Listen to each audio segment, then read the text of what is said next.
Rizwan, sejak dia muncul, macam-macam hal. Macam-macam problem yang kita face.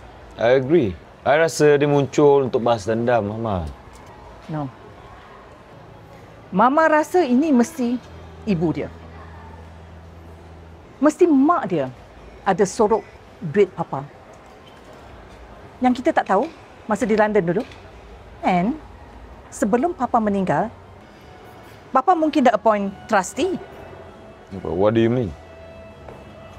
Farid, cuba bayangkanlah mana dia dapat duit-duit ni untuk beli saham-saham Agma. He's nothing sebelum kita singkirkan dia. Yeah, but maybe orang kaya from London or something like that yang fund dia. Mustahil lah.